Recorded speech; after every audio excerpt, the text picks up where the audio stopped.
Hi, I'm Avory, Hello, I'm being tortured. I'm Lily. and welcome back to From the Closet. Today we are covering one of the worst book to movie adaptations ever made.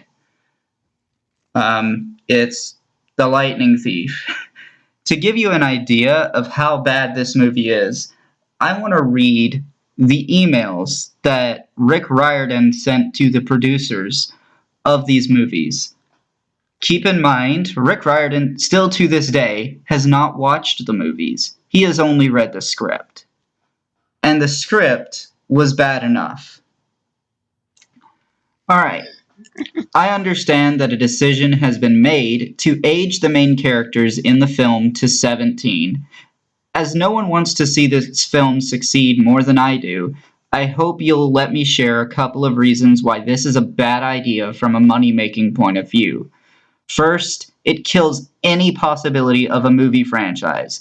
I don't know if you or your staff have had the chance to read farther than The Lightning Thief in the Percy Jackson series, but there are 4 other books. The series is grounded on the premise that Percy must progress from age 12 to age 16, when, according to a prophecy, he must make a decision that saves or destroys the world. I will assume that, and he leaves the names blank, blank would at least like to keep open the option of sequels, assuming the first movie does well. Starting Percy at 17 makes this undoable. I'm also sure that blank, for the first Harry Potter movie, some in the studio argued for making that characters older to appeal to a teen audience. Fortunately, they took the long view and stayed true to the source material, which allowed them to grow a lucrative franchise. This would have been impossible if they started Harry at 17. The same principle applies here. Second, it alienates the core audience. I'm guessing those book sale numbers are important to blank because you're hoping all those kids show up at the theater. The core readership for Percy Jackson is ages 9 to 12. There are roughly a million kids that age, plus their families, who are dying to see this film because they want to see the pictures in their imagination brought to life. Many of these kids have read the books multiple times and know every detail. They are keenly aware that Percy is 12 in the first book. By making the character 17, you've lost those kids as soon as they see the first movie trailer. You signal that this is a teen film, when the core audience is families. I understand that you want to appeal to teens because they are a powerful demographic, and conventional wisdom says that teens will not see movies about kids younger than themselves. Harry Potter proved this wrong. But aside from that, deviating so significantly from the source material risks pleasing no one. Teens who know the books are meant for younger kids, and the younger kids who will be angry and disappointed that the books have been distorted into a teen movie. I haven't even seen the script yet, so I don't know how much the story has changed, but I fear the movie will be dead on arrival with a 17-year-old lead. At this time, I had no idea who might be cast. I've spent the last 4 years touring. Okay, I'm going to skip ahead a little bit. Uh, Cool. Another email. Thank you for letting me look at the script. It's very important for me that the movie does well. I also take my role seriously as an advocate for fans of the book who have been pleading with me for 4 years. Please don't let them change the story. In my view, the two go together. When I look at the children's books that have been made into movies over the past few years, I see a direct correlation between how faithful an adaptation is and how well it does at the box office. I'm not sure the movie industry sees this connection, as they keep making the same mistakes over and over again, but it's pretty clear to me and to the young readers I talk to every day. There are things I like about this adaptation. The beginning works well. The opening scenes do a good job getting into the story quickly and setting up the characters. The first part of story has been made more economical, but it's still more or less faithful to the spirit of the book. The scene with the Minotaur is nicely crafted. I like the Minotaur appearing out of the field of cows. The gate with the words that rearranged themselves as Camp Half-Blood was a nice touch. Annabeth's first appearance was good. I like how she's been made a more physically challenging rival for Percy. The scene in Las Vegas is mostly good. I have a few suggestions on that, but they are easy changes. I like the entrance to the underworld being at the Hollywood sign. The way Gabe is petrified at the end makes sense, and the idea of the heroes taking Blank's head across the country makes me chuckle. I'm going to assume Blank is Uma Thurman because that's who played Medusa in the movie. Having said that, here's the bad news. The script as a whole is terrible.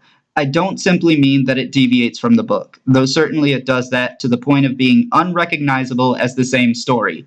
Fans of the books will be angry and disappointed. They will leave the theater in droves and generate horrible word of mouth. That is an absolute given if the script goes forward as it stands now. But the bigger problem is that even if you pretend the book doesn't exist, the script doesn't work as a story in its own right. The good news, it is extremely fixable. When I read this script, I'll admit I was plunged into despair at just how bad it was. If I were intentionally trying to sabotage this project, I doubt I could have done a better job than this script.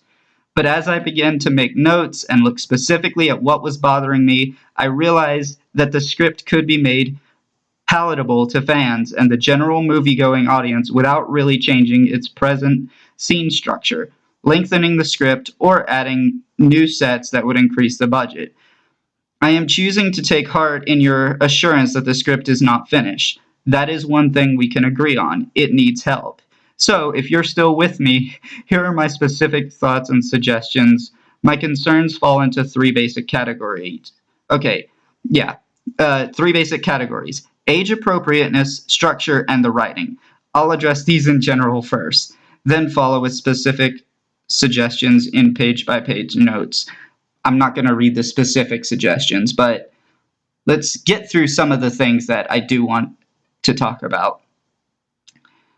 This is age-appropriate content. This is the easiest fix, but an important one. The Percy books are family-oriented. They are read primarily by children ages 9 to 12.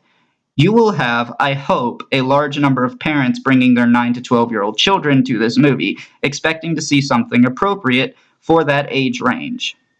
As one of those parents, I would walk my kids right out of the cinema if the movie included some of the language and content presently in the script. In the page-by-page comments below, I've listed the words and scenes I'm concerned about. I don't mind being a little subversive and pushing boundaries, but there is nothing radical, fresh, or interesting about bitch, ass, or shit. It's a lazy attempt to make the script seem hip to teens, but such language has been overused to the point that it doesn't even rate a cheap laugh anymore. If you go this route, you lose the entire demographic of families with younger children. School groups who otherwise would take field trips to see this movie will stay away en masse. Neither do I believe you have the cliche, crude language and gutter humor to engage a teen audience if you have a script that is funny, fresh, and original. As it is, the script will offend the parents of younger children and alienate what should be its core audience while gaining nothing. I'm talking about I'm talking with 4th and 5th graders all the time about this upcoming movie. I would be horrified if I steered them into a movie with this kind of content. I wouldn't see it. I wouldn't let my kids see it. I wouldn't recommend anyone else see it, and I certainly wouldn't want my name associated with it. Please do not sex up my children's story. If you take out all the lines I've flagged and put in something funnier and fresher but not blatantly crude, you will have a stronger script and a wider appeal. And that's about all I'm going to cover with the emails. He goes into more detail about the structure, but I feel like it's appropriate to kind of touch on the age appropriateness of it because, yeah, normally I wouldn't complain about cursing in a movie, but this movie should have been directed at kids. And the problem is it just flat out wasn't. So, Yeah, that's a problem. And we're back after some technical difficulties, skill issues. Um, but anyway, yeah. So the gist, we had a problem where Lily actually couldn't hear me through quite a bit of it. So anyway, the gist of it, Lily, is that Riordan was basically saying that, if he were intentionally trying to sabotage the movie, he doubts that he could do a better job than the person that wrote the script. Actually, I think you told me that. You. And then he also talked about, the age appropriateness of the swearing and stuff, Mhm. and how it just doesn't work because this movie was supposed to be a kids movie, and they turned it into a teen movie. And because they did that, schools won't go on field trips to see it, families won't take their young kids to see it, and it's a massive problem. And normally I wouldn't complain about a movie having swearing, but when it was supposed to be a children's movie, it's a problem. I mean, I can see it. It's a huge problem. You know, if you're also terrible at your job and couldn't even make a good teens movie. Yeah, like Jesus. Okay, so the screenwriter for this movie, um, I believe his name is Craig Titley or Greg Titley or something like I feel that. sorry for his family. This guy's this guy wrote the live action Scooby Doo movie, and he failed at that too. And Man, I'm kind of surprised because I'm not a Scooby Doo fan, but how the fuck do you screw up a Scooby Doo story? this man really needs to Like, consider a career change. yeah, really, because honestly, if you can't write a good Scooby Doo story, then you can't write. You suck at writing. Period. And I think it also honestly, sucked at I'm saying not sure. the character is sarcastic. Movie screenwriters, particularly ones that are going to be adapting books into a movie, let me give you a little bit of a heads up. Your job is not to write a completely new story. Your job is to take an existing story and put it into something that works in a movie. Hey, Avery, That is not what they did it here. almost seems like that's the entire word of the adaptation means. Yeah, really. But that's unfortunately not what they did here. I mean, okay, was it last week that we covered the Hunger Games Yes. in terms of releases, I No. think? So yeah, we go from one of the greatest book to movie adaptations to one of the worst. Actually, now I remember that was the 3rd of January. Oh, was it? Oh, right, because last week would be our free movie of the month for January, yeah. Which No, is probably Back to the Future 3. last week would be Nightmare Before Christmas. Oh, and then, oh, Jesus. Okay, so this is 3 weeks ahead. Goodness. I'm losing track here. This is why you have me. I mean, it doesn't help that we're literally recording this before any of those episodes have even released. Hell, I haven't even edited those episodes yet. That's how far ahead we are. Oh yeah, and the usual nonsense at the start of an episode. Rate 5 stars on Apple Podcasts. We have it on Spotify. Be happy. Yeah, it's on Spotify, Apple Podcasts, Google Podcasts, Breaker, Radio Public, and Anchor. And also YouTube. But if you're going to be, getting notifications about new episodes, I actually don't recommend YouTube because the YouTube version of this podcast is on my personal channel, and I do upload other content. So I don't recommend my YouTube channel if you're going to be following this podcast. But if you're already following my channel, then whatever. But Cool. if you want to stay up on the podcast, we have a Twitter, Facebook, and Instagram. So whatever you like. And I don't judge. Although it is worth mentioning that the episodes will likely release on my YouTube channel first, but they're all coming, like, they should come to all platforms the same day, so it shouldn't matter. But I've noticed just over the course that we've been uploading in the past that even though we schedule them for a certain time, they don't always come out on time No, on all on all platforms. platforms. Spotify is usually straight to the beat. Now, if you're Google Yeah, Spotify is Podcasts, usually great. yeah, if you're Google Podcasts, you're like a day behind. And then Breaker is like maybe 15 minutes, I think. Not that big of a deal, but it does exist, and it has bugged me because I'll get the notification much later. Yeah, I haven't been doing notific. No, yes, I have been doing notifications. This is the future. But anyway, this movie's bad. I had to watch it in theaters back in 2010. Avery's making me And watch it now. yeah, so to give you guys a little bit of a sense of perspective on like our relationship with Percy Jackson and with this movie, I read The Lightning Thief when I was in third grade back in 2006 and 7. And then I went to see this movie when it came out. And by then, I had definitely already read everything that Rick Riordan had released up to that point, at least within this universe. I haven't read his adult stuff. But now we are at a point where I have read all of his, like, everything that takes place within this world, I've read it.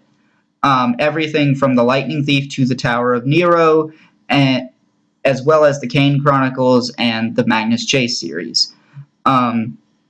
So I watched this movie in theaters twice, actually, because I didn't have a choice the second time because it was a school thing. But I hated it. They said school's going to go on to, have field trips to the movie. To be fair, well, no, I was in middle school, so I don't know. But anyway, this movie was terrible. Lily here only read the Percy Jackson series this year, and I believe you've read The Lost Hero?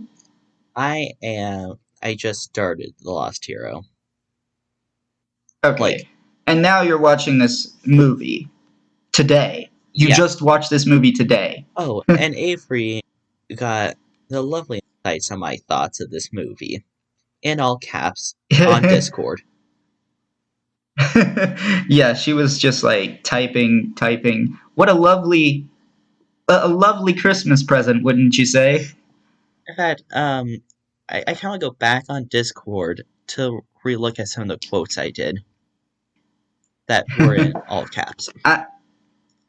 I don't know. Like, looking at those messages, you didn't really say too much. That it was more just like reactionary and less critical. But it does remind me of my thoughts. So, let's start at the beginning. Grover, I hate his character so much. Oh my god. Like Grover was... Like I said before we got on the call, I do feel sorry for the guy who played him because he actually read the books and basically had to play this character. Like, reminder that actors do have to eat too. Like, this is all on the script writers, like what I'm talking about. Yes. Although, to be fair, most of the directors and like most of the other actors have not read the book. Like, the guy who plays Percy, literally in an interview for the second movie, literally said, "Blue food has nothing to do with Percy Jackson." Oh, Jesus Christ. Yeah. Okay, that's not just admitting to have not read the books. That's just plain ignorance. I'm not delving up to the ignorance of the actors. This is all screenwriters and directors. Mm-hmm. Let's see. Oh yeah, apparently they were. Let's go from the start of this movie, where Poseidon and Zeus talk.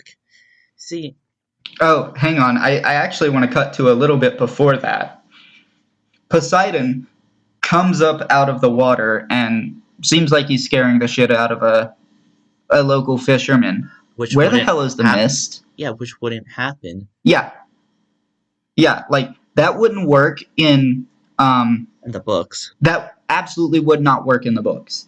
All right. So, we get to Zeus and Poseidon talking on top of the Empire State Building, but not at Olympus.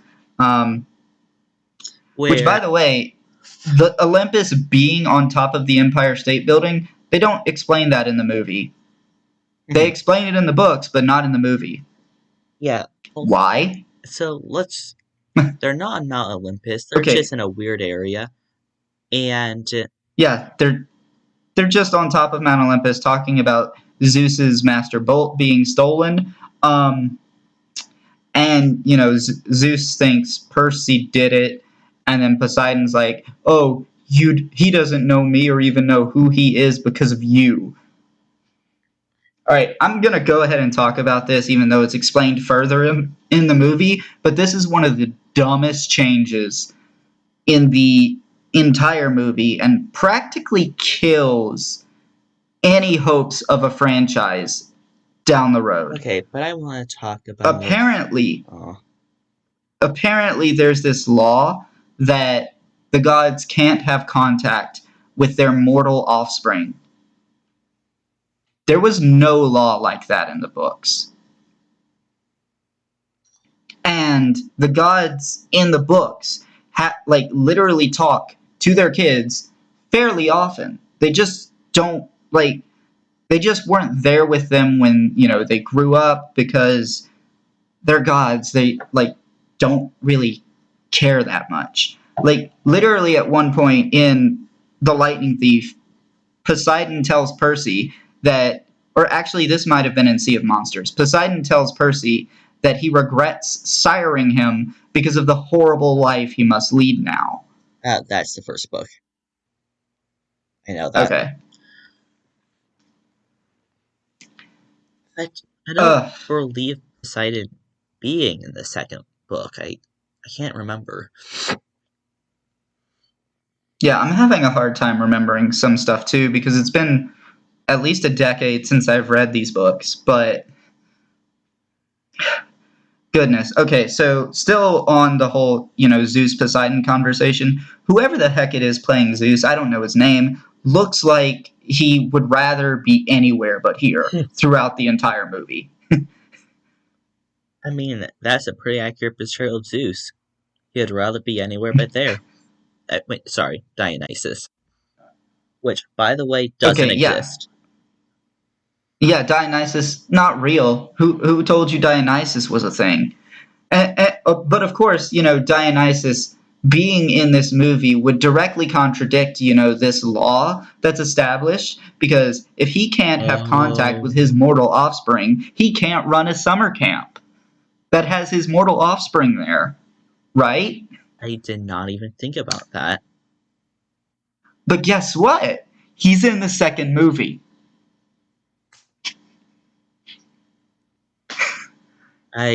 Yeah. Okay, but let's get this. And we will get to that.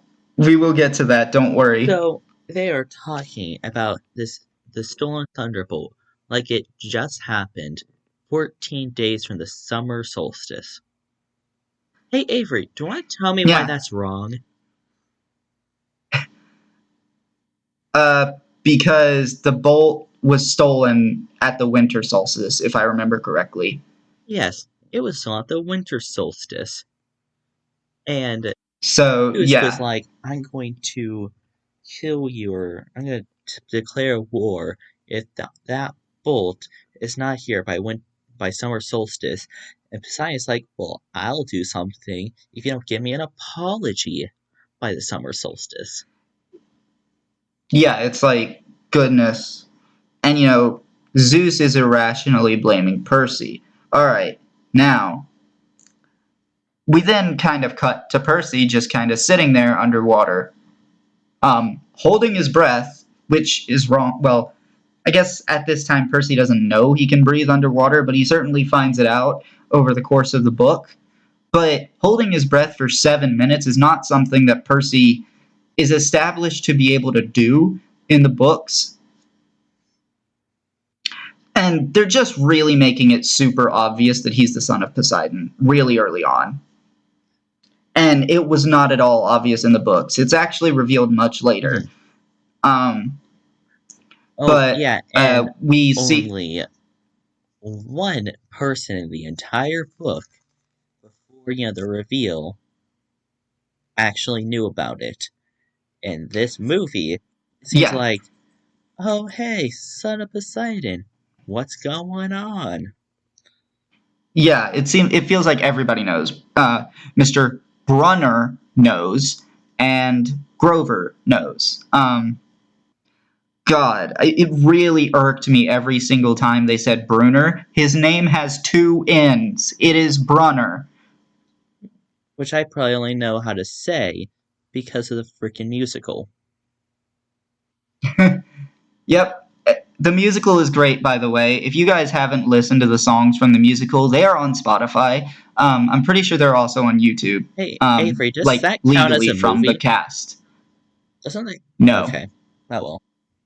They didn't release it physically or digitally anywhere, so I'm not going to count it. Seeing as the only way to watch it is to hope they go on tour again or watch, a phone recording of it. I'd actually... If they release it physically or digitally, then we can cover it. It's great, by the way. Definitely go listen to the soundtrack. I'd love to go see their tour. Also, if you want a recommendation, the Dionysus Song is great. Another Terrible Day. Love it. I also really love Tree on the Hill, Good Kid, and My Grand Plan. Also the Campfire Song. And Drive. Oh. And I want to talk about how Annabeth, the daughter Hold of on. wisdom... You're getting too far ahead there. First, we got to talk about Grover and Percy going through Yancey Academy, which barely gets a mention. We only see the name appear. And Grover makes this stupid-ass joke that it's like, oh, it's like high school without the musical. So it's just high school. And I got a little bit of chuckle, because that's the only funny thing about this movie. Well, no, there were some funny lines scattered throughout the movie. Some of Grover's humor is actually funny. When Charon says die and come back, that one is kind of funny. That's about it. Yeah. So let's get into Grover. Okay. In the book. So, hold on. We'll get into Grover when we actually get to the... Get into Grover. I said I wanted to get into Grover and Percy going into Yancey Academy. Okay, we'll get to Grover's character in a bit here when it's revealed in the movie. Okay, so we get to this English class and Mrs. Dodds is there. She's the substitute English teacher. Wait. Substitute?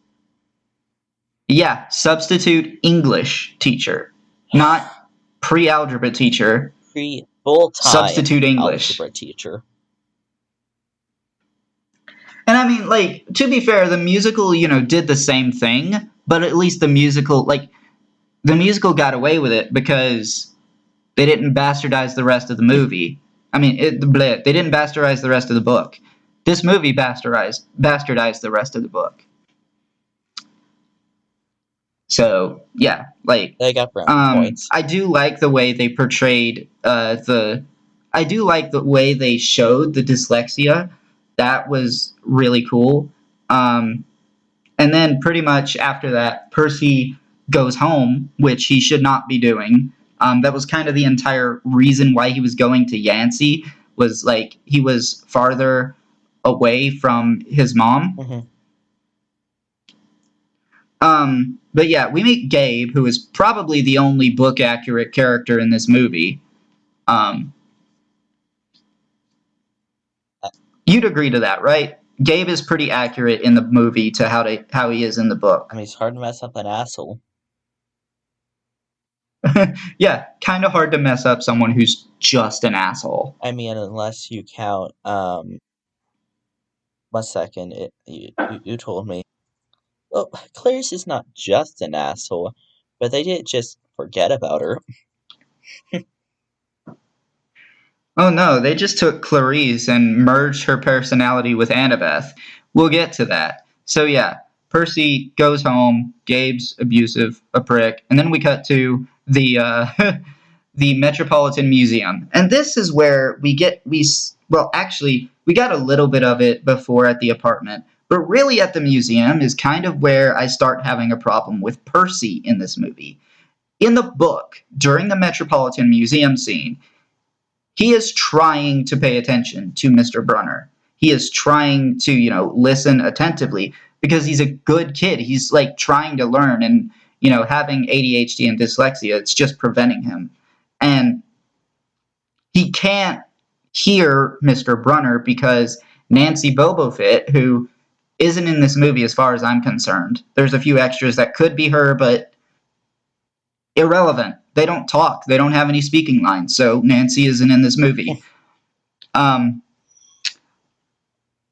He can't hear because Nancy Bobofit and her group are just being loud and annoying. In the movie, he's wearing earbuds. He's not even trying to pay attention. And then there's, this whole little bit about how, Zeus, Poseidon, and Hades killed Kronos, and that's the only mention of Kronos in the entire movie. They literally left out the antagonist of the entire franchise from this movie. They also left out the antagonist of this book from the movie, but we'll get to that. We will get to that. But anyway, yeah, so we got the big three, and then, Mr. Brunner asks Percy what you would call the offspring of a human and a god, to which he replies, demigod.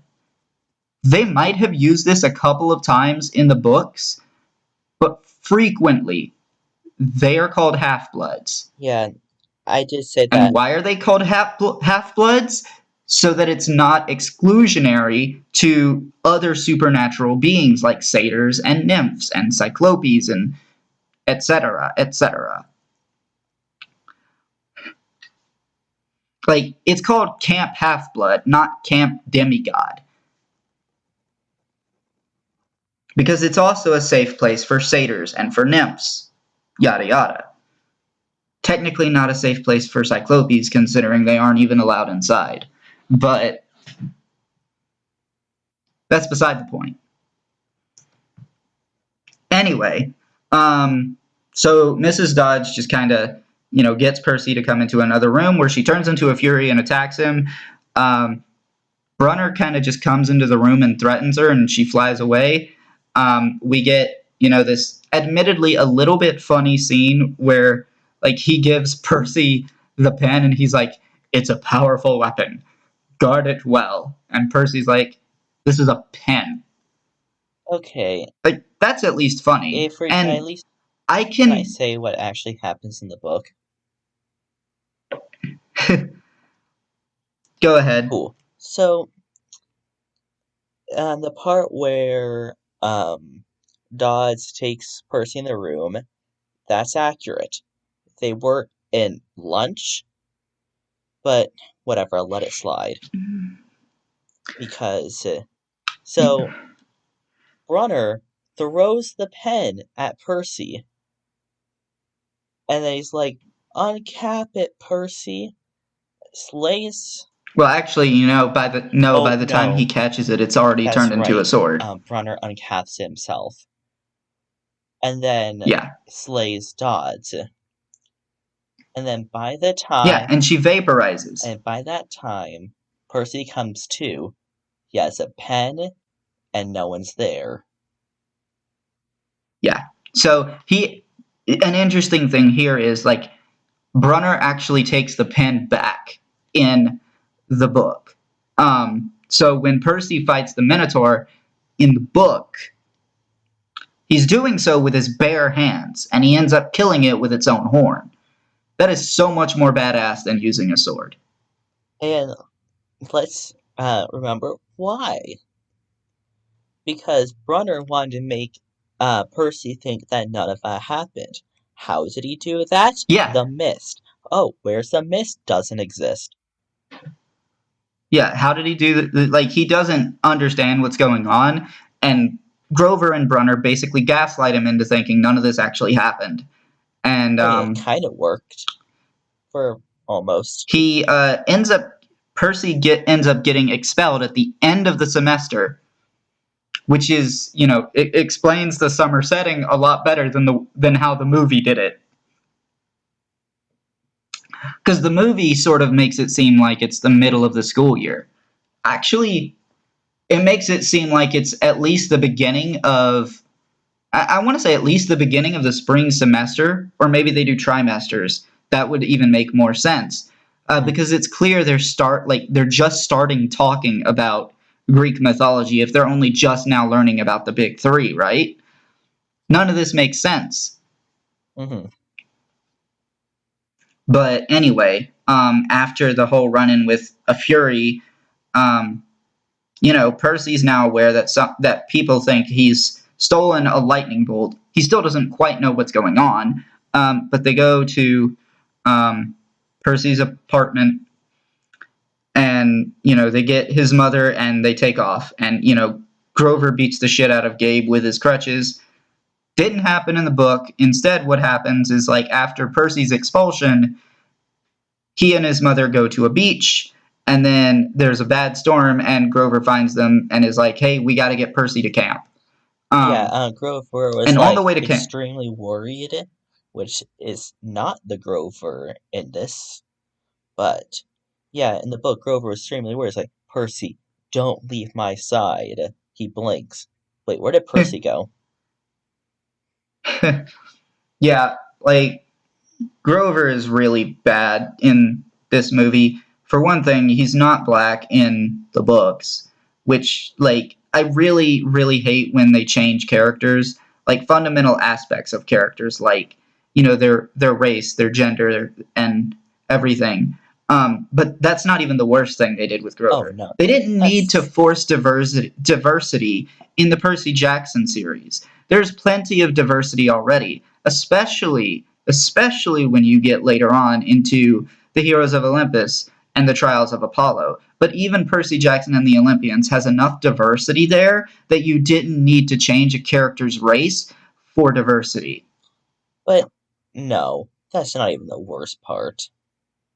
His personality. Yeah, we'll get to that. Oh, it angers me so much. We're about to get to it.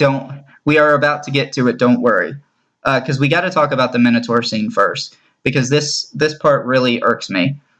Okay, so the way the Minotaur first appears works well, but essentially we get to the point where Percy, Annabeth, and not Annabeth. We get to the point where Percy, his mom, and Grover are running towards the gate to camp. This doesn't happen in the book. Percy and Grover run towards the gate to camp. And Percy does not pass out after defeating the Minotaur. Grover passes out earlier, and he's fighting off the Minotaur to prevent the Minotaur from killing Grover, because his mother has already been vaporized. His mother knew that she wouldn't be able to go into the camp. So the whole scene where, she's acting all surprised that she can't go in doesn't work. She already knew that she couldn't go in. All right. So Grover being passed out, like, he had to be carried into the camp by Percy. In this movie, they did it the other way around. And then we have, this really awkward scene where Percy wakes up. He's been asleep for 3 days. Annabeth's not by his side. There's no nectar and ambrosia. That doesn't exist in this movie. And, sort of gets the reveal that, yeah, everything that he remembers just happened. And I'm wondering why the fuck Grover is more emotional in this scene than Percy is. Because if you just found out your mom is dead, you'd probably be crying. But Percy's just like, no, no, no, no, no. And that's the extent of it. Apparently Like, Percy talks in his sleep. Oh, yeah. There's that, too. And he drools in his sleep, too. That is such an iconic line. Yeah, he drools in his sleep. And that was such an iconic line from Annabeth. It was the first thing she ever said to him. And the fact that they cut it out of the movie really annoys me. Oh, anyway. About sleeping, dreaming was like the main part of the books. What did they do? Didn't need it. Actually, I'm going to correct myself. I don't think it was the first thing she said to him, because she said some things about, like, oh, lay back, drink some of this, blah, blah, blah. But, like, when it's the first meaningful thing. When Percy's actually awake, yeah, like, when Percy's actually awake and they're talking, the first thing she says to him is, you drool when you sleep. Such iconic. And, like, goodness gracious. They completely did away with rivals to friends to lovers in this. They just kind of went... I don't even know how to describe it. It's like... Oh my god, I remember they did a freaking shirtless scene. I remember that. Why did they do that? Don't remind me. Anyway. Sexed up a children's movie. Ugh. But, oh god, did not even phrase it like that. I mean, that's how the author phrased it. But yeah, so... I mean, this is where they bastardize Grover really hard. Because they basically turn him into the angel from It's a Wonderful Life. They're like, oh, I'm just a junior protector. I don't have my horns yet. There's no mention of Grover's desire to find Pan. There's no mention of Grover's insecurities over his past failures with Thalia and Luke and Annabeth. There's literally no mention of Grover and Annabeth's history whatsoever. And, like, we see nothing of Annabeth's crush on Luke, which makes it hard for her to do things like, fight him, like she does at the end of the movie. There is no way she would do that. She just likes him too much. Like, even in The Last Olympian, she still wouldn't fight him. Though I do remember, there was a line in the last book, it was the first book, it's in the end, where Annabeth was like, Luke, I can't believe it. No, I can.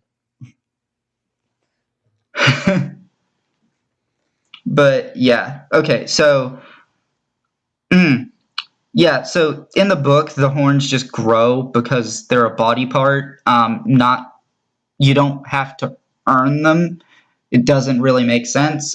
They also kind of turned Grover into a ladies' man, which just does not work with his book counterpart at all. Yeah, God. Doesn't work with a book counterpart at all, because Grover is, like, really shy and very shy. Frankly, kind of described as not that attractive. And like, there's even a scene in... Okay, I'm spoiling something major in book 4. So, skip ahead, I guess, a minute if you don't want to be spoiled on that. There's a scene in the Battle of the Labyrinth where Percy finds out that Grover has a girlfriend, and he is shocked. Shooketh, I tell you. So Annabeth's mouth that's like, what? What? Yeah, it's like, that just does not work. Also, he's only attracted to women. The movie portrayal of... oh, yeah. Not Children of Aphrodite. Goodness. And why are they all girls? Aphrodite had male kids, too, even in the books. Oh, there is just so much I want to... Okay. Grover was just... Like, if you read the script of this movie and then read the book, there's two different characters. They just share a name. Well, it's the same story. Yeah, it's the same story with Annabeth, because let's get to that. Grover and Percy walk out of the infirmary, almost get shot, and then, Percy sees Annabeth for the first time. Why the fuck isn't she blonde?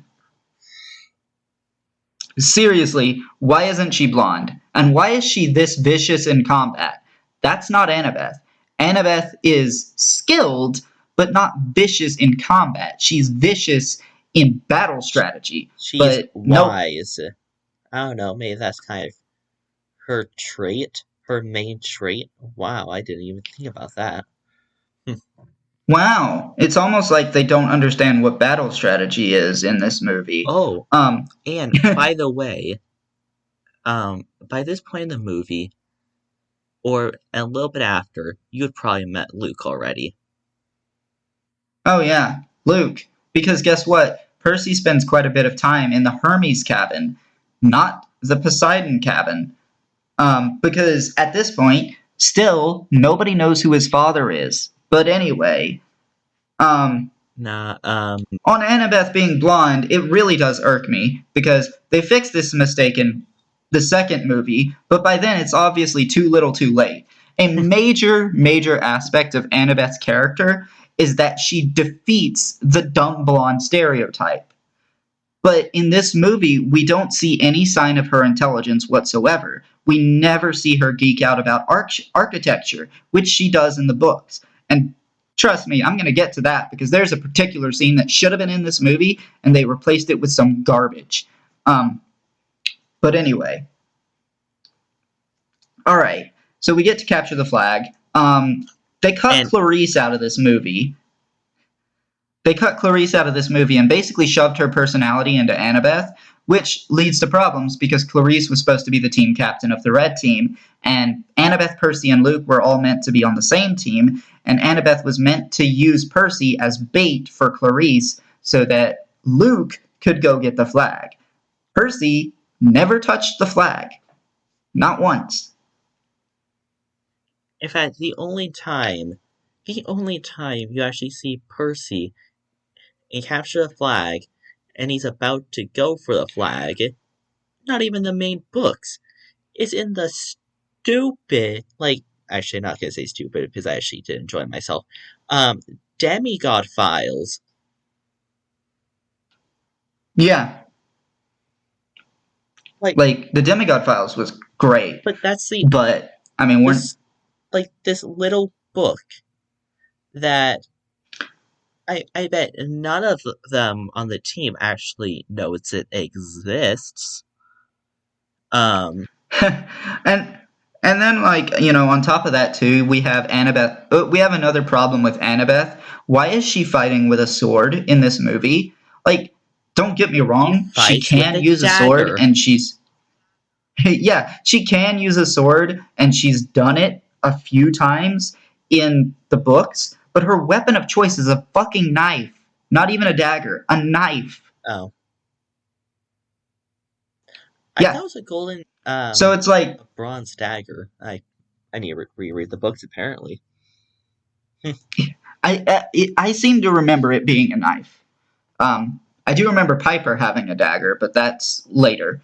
And regarding Percy's weapon, the pen, I would say I think you can get away with using a click pen instead of a ballpoint pen. Not for me. There is a problem. There is a problem if you go all the way up to House of Hades. And I'm not going to spoil that because you haven't read it, but the fact that they used a click pen instead of a ballpoint pen would very much be a problem if they ever got that far, which thank God they didn't, because I can't imagine how they would. I don't know if I could sit through a third Percy Jackson movie. I'm going to be real with you. So I definitely wasn't looking that up, and definitely not trying to say I was right and you were right. Anyway. But yeah. So the capture the flag scene is kind of weird. We have this whole odd moment where Percy is fighting Annabeth, and she's fighting ruthlessly, kind of like how I would expect Clarice to fight, not Annabeth. That's not how Annabeth fights. But anyway, you have this moment where Poseidon is just kind of speaking in Percy's head, which he doesn't do in the books. And he's like, "Oh, go to the water; it will give you power." In the book, Which, Clarice yeah, was actually knocked him into the water. And it's like, haha, he's gonna drown. And then didn't drown, healed. It's like, and let me remind you, Percy fought in the water. And when Annabeth pulled him out of the water, he weak. yeah, and like, granted, in the books, Percy can heal on contact with water. Mm-hmm. But this also is the moment where Luke runs by with the flag, and that's the victory in the book. In the movie, this is where Percy defeats the red team and Annabeth and takes the flag with virtually no resistance after he defeats Annabeth. And like another thing too, the daughters of Ares just weren't in this movie at all. They replaced them with the sons of Ares. Personally, I don't know if this is just them being sexist or not giving a shit about the book. Could be both. I can definitely see it being both. Yeah. So, anyway, this is all like after the capture the flag is over, and Luke runs by with the flag. This is also where, in the book, everyone finds out that Percy's father is Poseidon. In the movie, it was a few scenes earlier when, Chiron is talking to Percy inside of a cabin that is not enclosed for some reason, even though they were definitely enclosed in the book.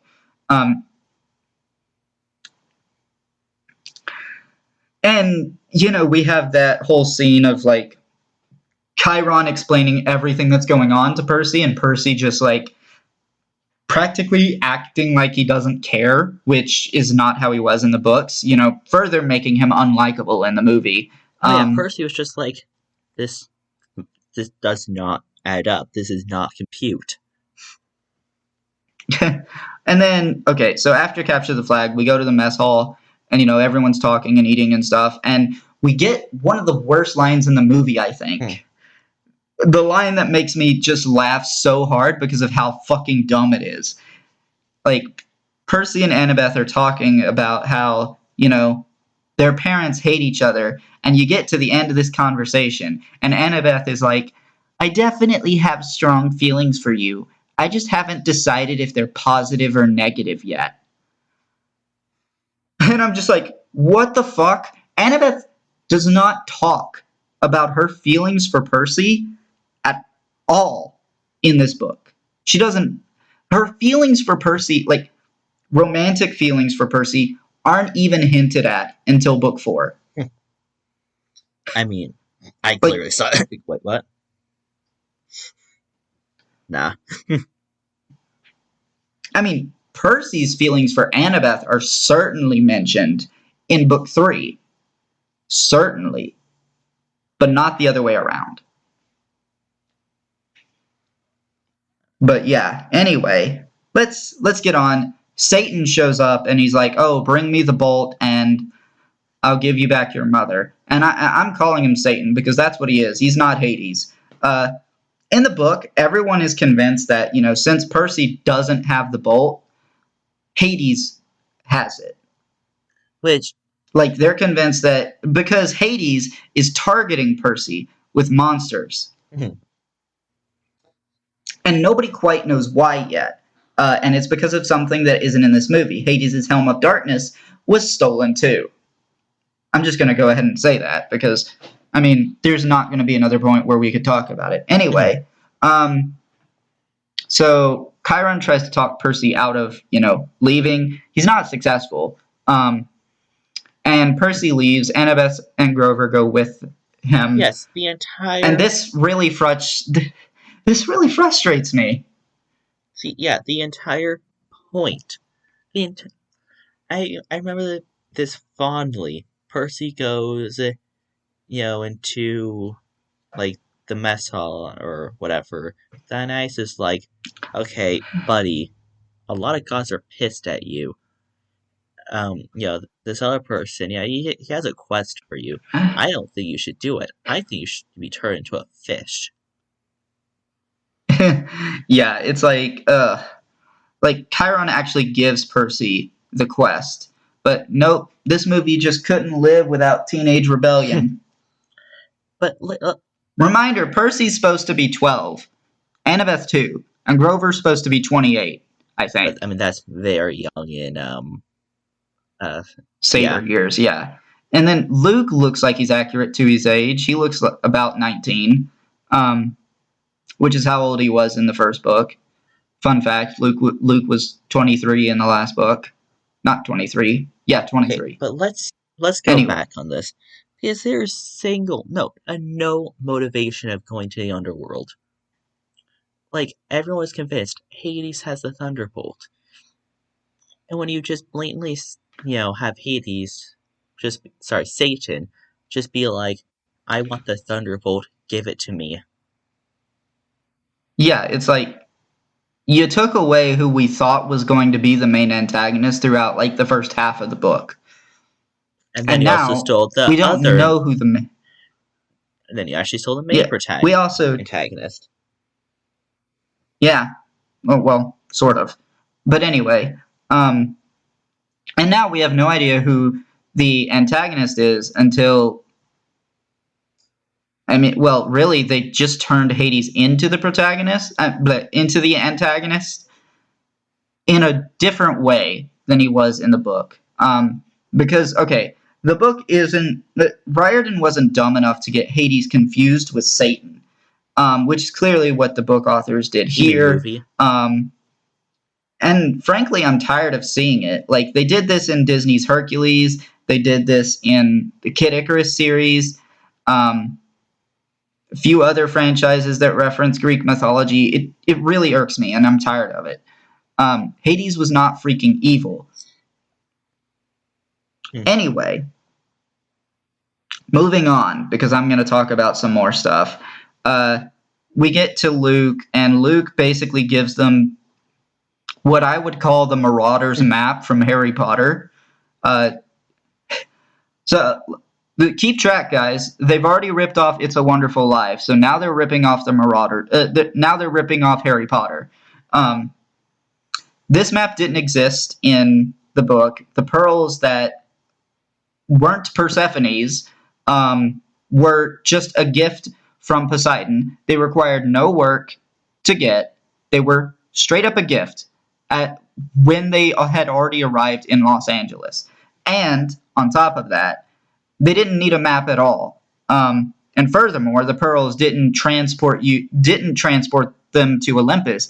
It teleported them out of the Underworld and into the Pacific Ocean. This is where a certain fight that didn't happen. Like, pretty close to the shore. And this is where a certain fight, my favorite fight, didn't happen. Are you talking about the fight with Ares? Okay, yeah. That fight with Ares that totally didn't happen in the movie. Ugh. Ares is barely in this movie. Anyway, yeah, so they also give him the winged... Luke also gives Percy the winged shoes, which he gives to Grover. Because Percy's not going to risk flying because, Zeus would blast him out of the sky. That's actually a huge... In the movie, he can't. So apparently, the Master Bolt was apparently the source of all thunder. Yeah, apparently. Not at all. Doesn't make sense. Oh. But yeah, and also, Luke is a gamer for some reason, even though Half-Bloods can't use technology because it attracts monsters. And there are monsters in the woods of the camp, so, even using technology at camp is risky. And he just has, a whole freaking gamer set. What is he, a freaking streamer? Yeah, there's literally one exception to the Half-Blood technology rule, and that occurs in Book 4. And it's freaking the laptop that Daedalus gives to Annabeth. And that is a special laptop. It has magical properties. So, that one at least makes some sense. This just does not make any sense. Anyway, we go to the Garden Emporium, which they actually happen to stumble across in the book. See, that's the thing. A lot of these things, they just happen to stumble across them in the book because the books are meant to be modernized, basically just modernized versions of Greek myths, and that's how Greek myths were structured. They didn't need to work the pearls into the plot because that's just, like, this is just how Greek myths were supposed to go. So, no, it's not a better thing that they worked the pearls into the plot. Thing. It was awful. God, I hate it. Yeah. And also, it helps to... It in the movie, it, like, kind of helps to portray this really bad representation of Hades and Persephone's relationship, which I also hate. I hate But we'll get to that. We'll get to that when we actually get to the Underworld. Something I really wanted to say about the Underworld, but, you know. Yeah. Oh, don't worry. We'll get to that. Okay, so we get to the Garden Emporium, and this is Medusa's lair. So I have to complain about this. Medusa is supposed to be so ugly that when anyone looks at her, they turn to stone. So why the fuck did they cast Uma Thurman? Oh yeah, Annabeth turned her into a monster. I mean, the snakes. I'll be honest, I should... you mean Athena? What did I say? You said Annabeth. Annabeth herself transformed. Yeah, that totally happened. There's probably fan theory on it. But yeah, so fan on that. Percy has an iPhone for reasons. I thought it was an iPod. I thought it had an iPod on. Maybe it was. I'm not sure. It was either an iPod or an iPhone. Either way, it doesn't make sense because of the Half-Blood's technology thing. They actually used one of those things that you stick in a potted plant to give it water over time. They used that to look at Medusa's reflection. And yeah, they used that to look at her reflection in the book. And basically, Percy cuts off her head and mails it to the gods as basically a middle finger. But instead, they decide to carry it with them. Why? Because they're going to the Parthenon in Nashville instead of the St. Louis Arch in Missouri, where Annabeth will geek out about architecture and Percy will get attacked by Echidna and her chimera, and then discover that he can breathe underwater. You have no faith in the gods. But nope, instead they go to Nashville. They fight a Hydra who's not at all accurate to how Greek myths are. Get up on the Hydra's back. Get up on the Hydra. Yeah, that's a Kingdom Hearts reference. Oh, okay. I wasn't sure what you were doing. This Hydra fight is dumb for 6 reasons. Number 1, Hydras were not dragons. They were lizards. Number 2, Hydras don't breathe fire. They spit acid. Number 3, if you wanted a creature that spits fire, there was already one in the book. It's called the Chimera. Number 4, everybody and their mother knows about the Hydra head slicing thing already. Number 5, Percy wouldn't be wearing the flying shoes. And did I say it wasn't in the book? As one of the reasons? Because number 6, it wasn't in the book. 6 reasons. Yeah. And I think I had another one, but I've forgotten it. And this is also the scene where Percy figures out that he can control water. I'll give the movie this. The waterbending definitely looks better than it did in The Last Airbender.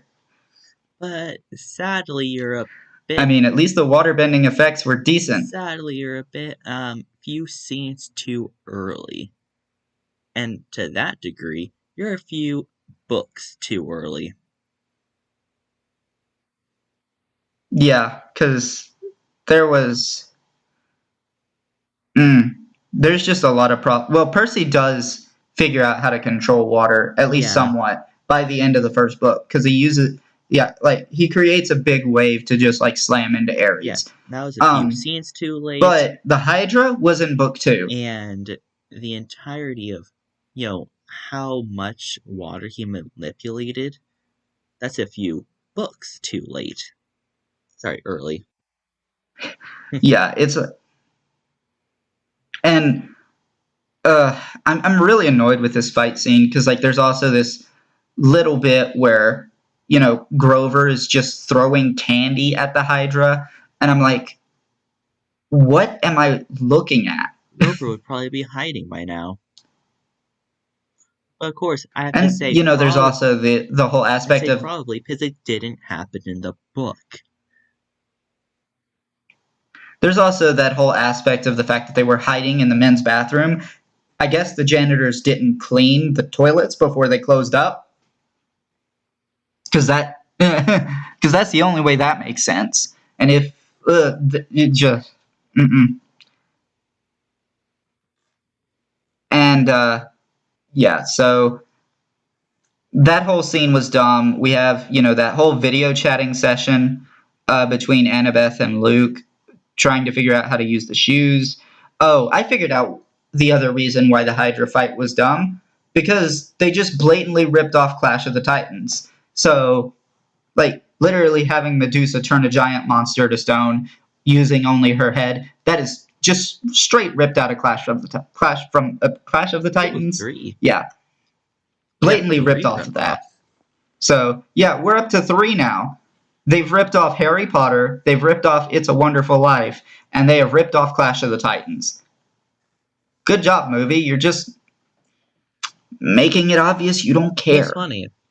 They like to use any other source than the original source material. Yeah.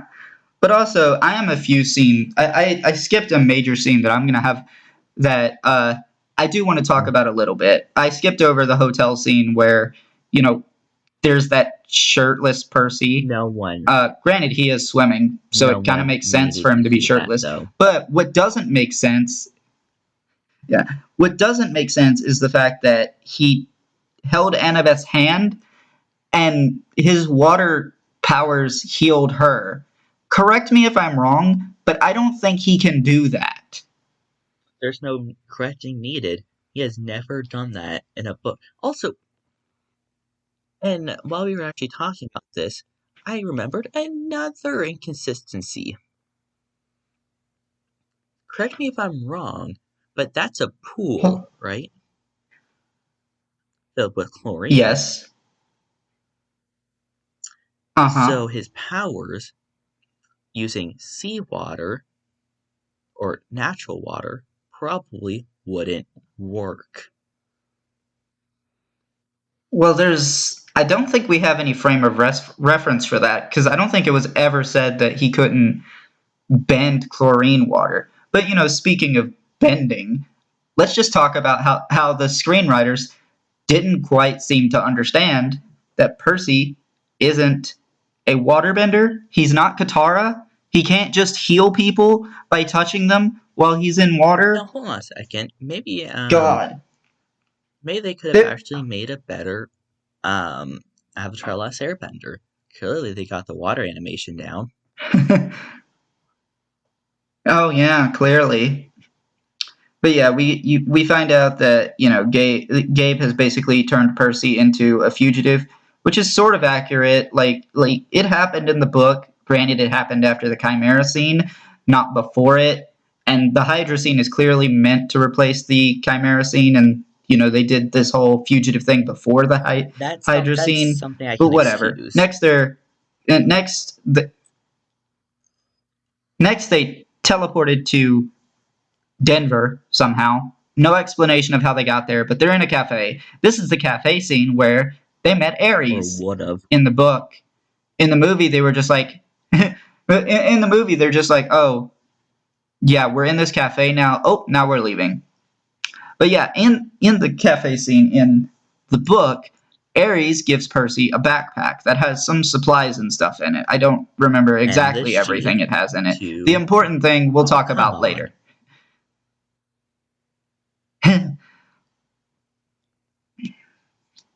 The important thing we will talk about later. Anyway, moving on. Ares basically takes them to Las Vegas. Instead of that, they drove. Oh yeah, I forgot. They were driving in this movie. They were 12 in the book. They weren't driving. They took a bus from camp to another bus stop where they took a bus to like the middle of New Jersey, which they accidentally blew up fighting the Furies. That was a very important. They then run off into the woods. Yeah, they then run off into the woods and find Antium's Emporium. From there, how did they get to St. Louis from New Jersey? I don't remember. You know, I'm not exact. Okay,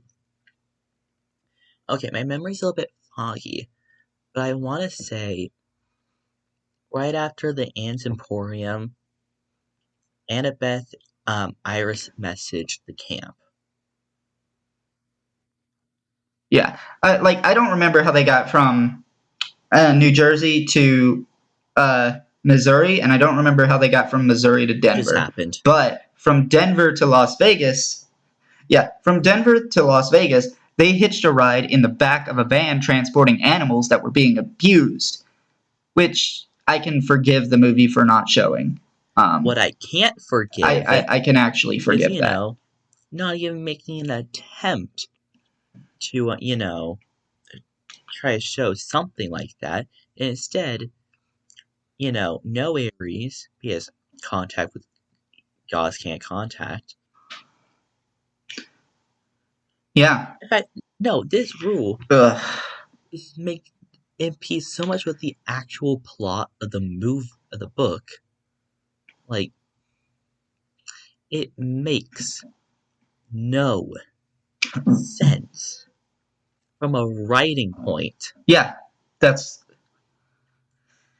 I think that whole law that they made up for this movie is the worst change in the entire of both of the movies combined. I think that is the worst change. There are so many other minor changes that there are other major changes that are really bad, but this one law completely destroys any hope for any future of the franchise. I hate Percy's personality, and we're not there yet. We have to go to Hades first. Sorry. The book has to go to Hades first. We have to go to Satan.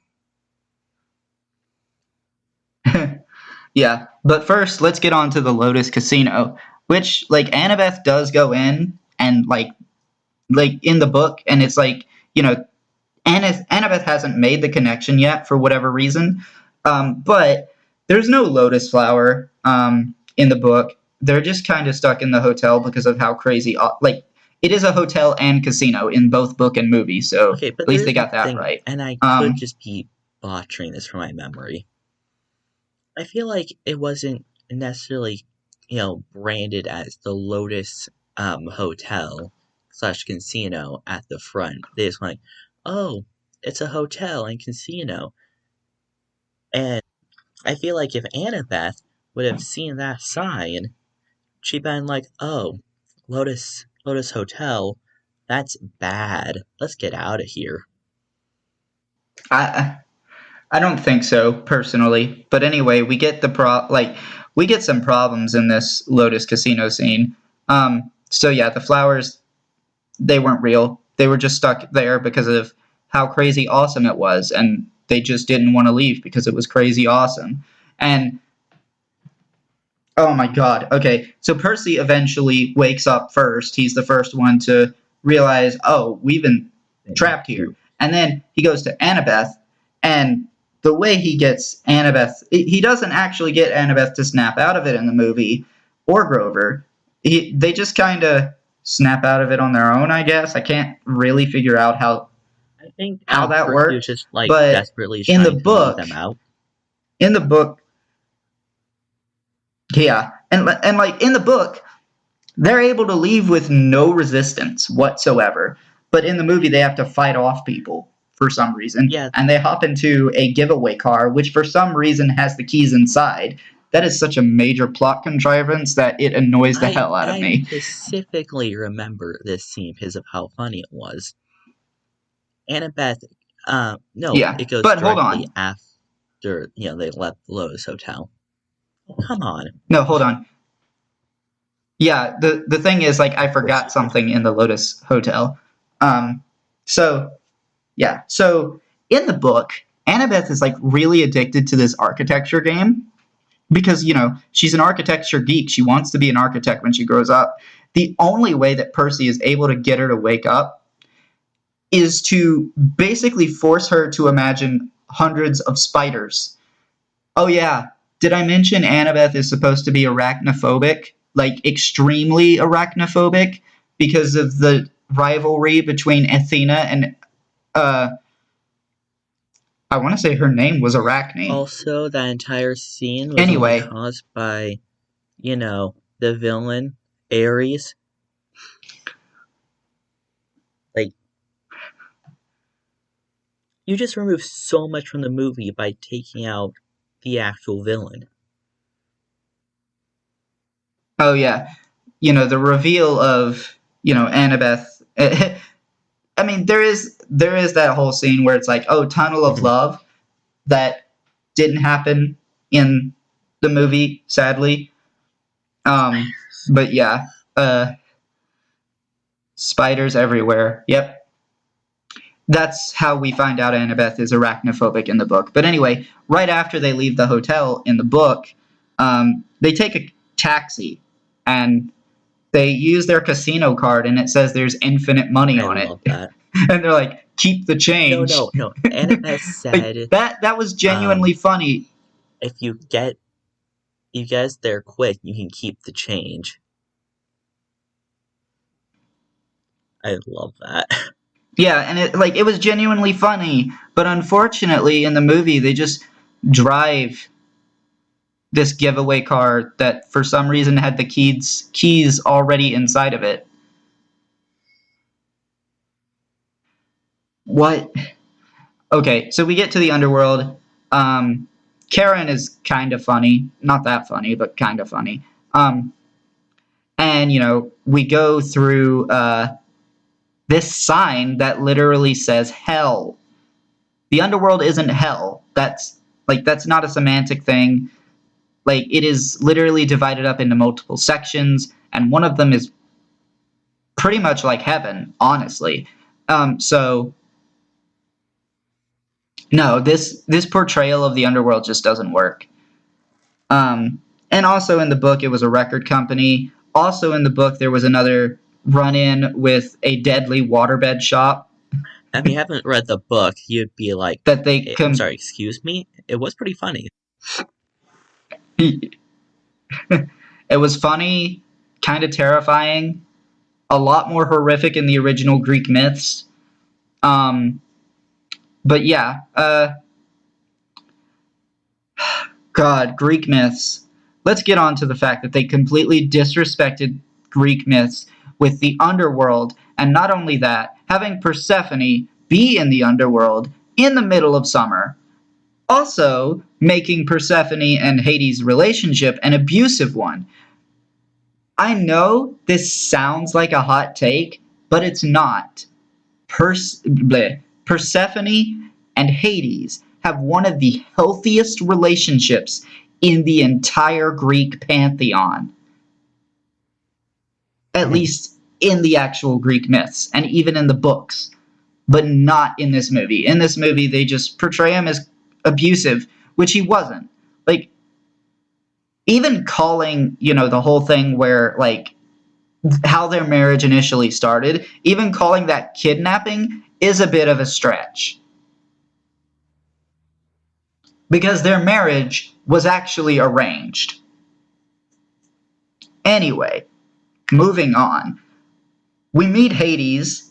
He doesn't look at all godlike, and that was a kind of a big thing in the book. Like Percy talking about how Hades was the first god he'd seen that looked at all godlike. And at this point in the book, he had seen multiple gods. He's seen Dionysus. He's seen Ares. That might be it. Actually, yeah. But in the movie, he hasn't seen a single god. And it's like Hades just seems like a normal dude until he turns into Satan and then turns back into normal dude. And wait, I hate this. did I Okay, so we get forget this to shield rant about thing that... something? I think I did. His Hades just randomly showing up inside the camp is not just improbable. He's banned from Olympus, which means he doesn't have a cabin, which means he can't show up in, the mountain, Camp Half-Blood. Well, he is banned from Olympus But is except it the for winter the winter solstice? solstice, I think. I don't even think he can go on to Camp Half-Blood property. Like, I don't think that was ever established, but he doesn't have his it's own not cabin because he's not one established, of the but Olympians. he never did it. Not So because... I'm just like, he never leaves the underworld. That's a big thing. Well, I mean, he does leave the underworld because, like, okay, sorry, the Battle of Manhattan, he was there. It had to take a lot of convincing to leave the underworld. Yeah. But it's from characters you haven't met. But anyway, oh yeah, that's a spoiler. Whoops. I forgot to mention that was a spoiler. Oops. I'm trying not to spoil later books in this unless you episode. actually knew about Manhattan, then, oh yeah, that was a terrible spoiler.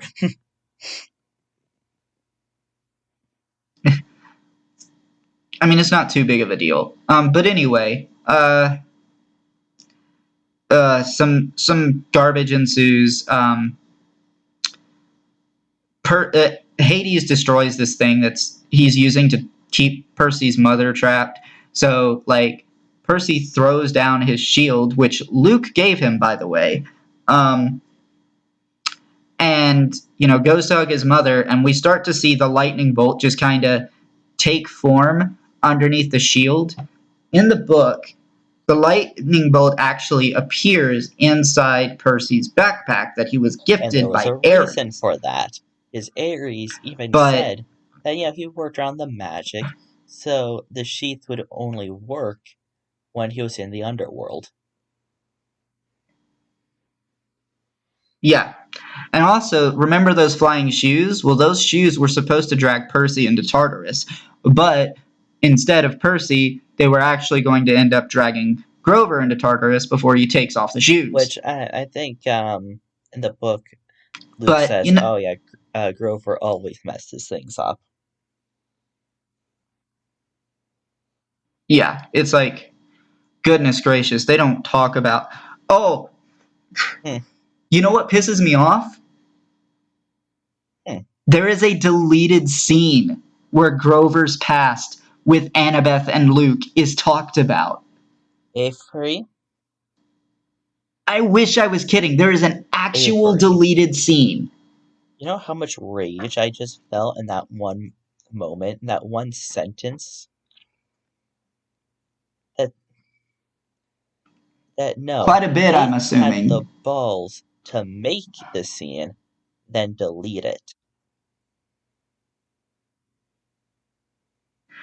Yeah. But no, let's go to the worst thing. In the book, how that fucking lightning bolt looks, and the fact that they're all taking it out of their case, and the fact that, Grover ends up staying behind in the underworld instead of Percy's mom. If I remember correctly, Percy's mom was in stasis in the book. Percy could not talk to his mother. And then Grover and Annabeth was like, no, I'll stay. No, I'll stay. No, I'll stay. Percy's like, shut up, we're all going. This is like... Yeah. This is like actual human they all left. Moment and, for Percy. It's only later that... No, he has to be an asshole. Yeah. Yeah, so instead Grover stays behind and, they teleport to Olympus. But in the book, this is where they teleport the heck out of there because Hades is being threatening. He's like, oh, if the bolt's here, then I might as well take it. He's not evil. But he's just like, oh, if the bolt's here, I might as well take it since you clearly don't have my Helm of Darkness. But this was Ares' plan. Which, Luke also stole and... Yeah. Luke stole, and like at some point in the books, before the books even occurred, Zeus sent out the other gods to search for his master Bolt, and Ares is the one that finds Luke, and Luke, with the help of Kronos, Would be convinces a good Ares that a thing. war between the And being a gods would be a good god of idea. war, he's like, damn, I love war. Let's do it. But Yeah, and it's Ares like, has a nope, this very isn't included in the different movie. plan than what Kronos actually had planned. Ares wanted Hades to take the bolt, and but what Kronos wanted is have the bolt go into, I forgot a deep hole. Tartarus, thank you. Tartarus. But goodness gracious, that bolt looks terrible. And until we get to Olympus in the book, that bolt does not leave the backpack, ever. That thing was meant to have the destructive power In of a fact, nuclear bomb. Percy even... Nobody even fucking dared to take it out of that bag. Dared to them elevator, a person who's keeping the elevator.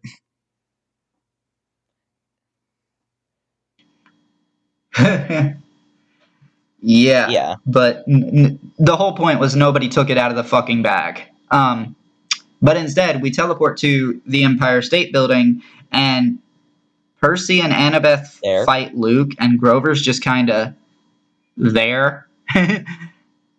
Or not really there. I mean, okay, so this doesn't make sense either, because Luke, it's only at the very end that we learn that Luke is the lightning thief in the book, by the way. And he mortally wounds Percy and gets off scot-free. Luckily, Percy is found, and they're able to treat this scorpion poison. But no, in the book, he's just a kid with daddy issues. There's no mention of him being manipulated by Kronos whatsoever. I mean, at this time, you could have thought that Clarice stole the lightning bolt.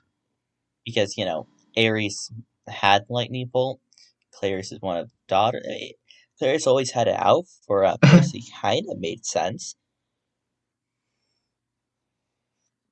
Yeah, it could have made sense. But, I mean, goodness gracious, the dialogue where we are learning that Luke was the lightning thief, it's like, oh, I don't know how that got there. It's not even my shield. Luke rigged it. He put the bolt in the shield and used us. Luke stole the lightning bolt. He's the lightning thief. I'm like, Jesus Christ, do you think we're stupid? Yes. Like, as soon as the bolt starts appearing in the shield, we can figure that out. Like, it's not that hard. But anyway, Luke fights Percy. They're using the lightning bolt, and it's doing no more than, I don't know, finger zapping.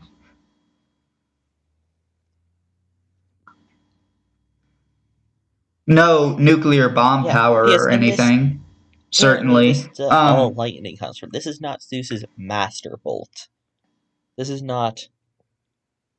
I have no more energy for this. No more energy for this movie. Yeah. It's frustrating. I really hope the wheel does not land on Sea of Monsters tonight. If that happens, even let me know on it. Reroll. Yeah.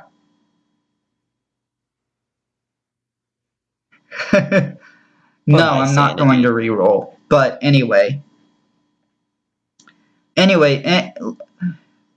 Percy ends up defeating Luke. We don't really need to talk about it. We go up there. Luke returns the bolt. Not Luke. Percy returns the bolt. Reveals that Luke is the lightning thief. There's a short conversation with Poseidon that's not at all accurate to the book. Percy requests Grover to be, freed from the underworld, but in the book it was his mother. Percy did not request. And Poseidon's just like, oh, by the way, since you turned that the Helm of Darkness, Hades released your mother. He's actually kind of a nice guy.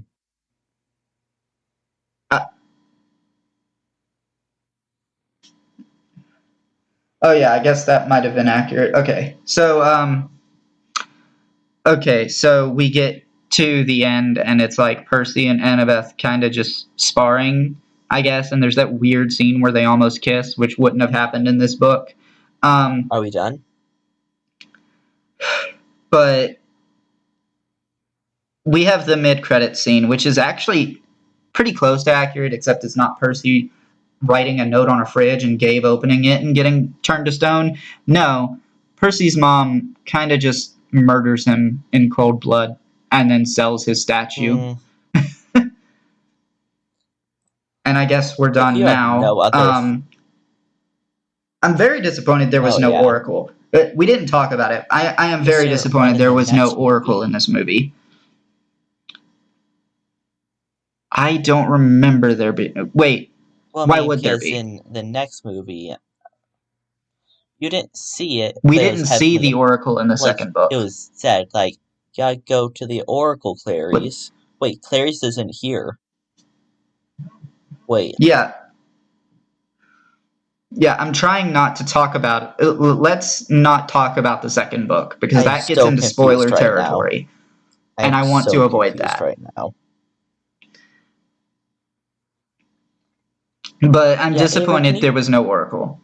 The CGI on the Master Bolt was terrible. The waterbending was decent. That's about it. I hate this movie. Anyone who says this movie is good is wrong.